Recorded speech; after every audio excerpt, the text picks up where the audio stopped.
So guys, welcome back to another video. Today is one that I wasn't expecting to be making, but EA have brought out a pretty interesting special card. Today, we're going to be talking about the Scorpion King, the 2017 Puskas Award winner, Mr. Olivier Giroud, who has been given this very nicely boosted purple card. But before we continue, this card came out at the same time as the brand new Team of the Week, so if you do want me to review anyone from this week's Team of the Week, let me know which players you want to see a video on in the comments below, and also, of course, if you could leave a like on the video, that would be awesome. Now, if you are wondering why this card is out or why it was given to Giroud, he was given it for getting Goal of the Year, which is known as the Puskas Award. As you can see, I paid a lovely 150k for this card, as I bought him pretty much as soon as he came on the market. Now, I'm pretty sure by the time you guys are watching, he'll be much cheaper, and I'm sure that I'll have lost a decent amount of coins on this card. Right then, the in-game stats. We'll start with, the obvious, stat pace. Yeah,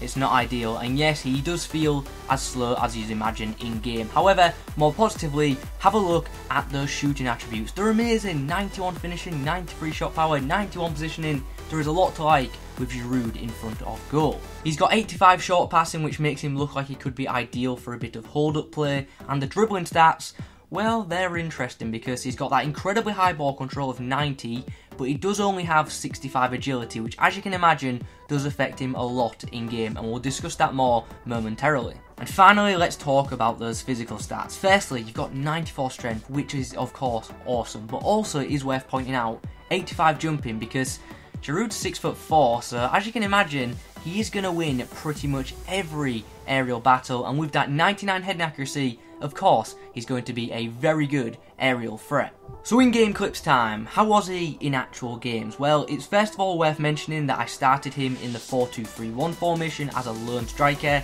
and to be honest, he just seems so isolated, so I switched it up and I put him in the 4-1-2-1-2 team that you saw at the start, and I had a lot more success. It does seem with him being so slow, he definitely benefits from having a strike partner to play off. Normally, when I do player reviews, I actually don't use player instructions. I do that on purpose just to see how they act naturally. However, with Giroud, I noticed in the first 1 or 2 games, he loves to drift wide, which I thought was an issue. And obviously, having a player of his pace out wide isn't ideal. So I actually did switch it up. I put a player instruction on him and I told him to stay central. So if you guys pick up this Giroud card, I advise you guys do the same. Now let's discuss his dribbling a bit more in depth, because his dribbling for me was more of an issue than his actual pace, because his agility lets him down so much. He's not easy to manoeuvre, and despite that high ball control and good strength, he seemed very easy to be dispossessed of the ball. He's not a striker that you're going to be terrorising defences with by running at them. However, he is a finisher.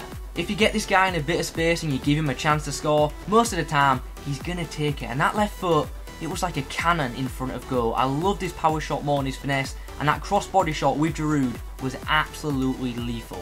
Honestly, he was class from inside the box at finishing, whether that be with his head or with his feet. Long shots I didn't find to be as great, not bad, but they just felt a bit inconsistent. And I do want to point out that I really didn't think much of his freestyle weak foot, so if you're going to take a shot with him, try and keep it on his left. Passing wise, well, this is pretty easy to summarise, to be honest. So first of all, short passing game, good. I really liked his short passing. His 1-2's very effective, very quick and very accurate. However, his long passing and through ball game, not so good. A lot of misplaced passes, and just it seemed the power behind the pass wasn't that great either.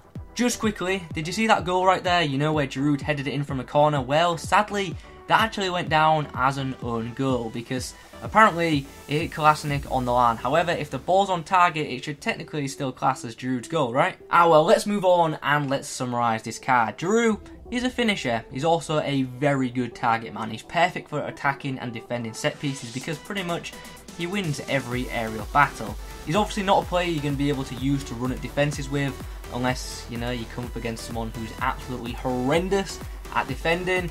And I do want to say, there is a lot to like about this card, but there is, on the other hand, also a lot to dislike. And I can see people who adapt their playstyle will enjoy this card, whereas others are just going to absolutely hate it if they use it. As you can imagine, I did want to enjoy this card, and I did like some aspects of it. However, he's just not my kind of striker at all. It wasn't so much his pace the issue, it was actually how poor he felt on the ball due to his dribbling, well, mainly his agility anyway. I loved his finishing, and I loved his aerial ability, but I always felt when playing with this card that I had to work hard to get the most out of this player. Would I use this card in Weekend League? No, he's clinical, but Champs is way too sweaty for a player like this. He'll be too easily closed down and dispossessed. However, if you do cross a lot, I do imagine you'll have a bit of fun with this card if you use him in seasons or single matches where, you know, people don't try hard as much. So, is he worth picking up?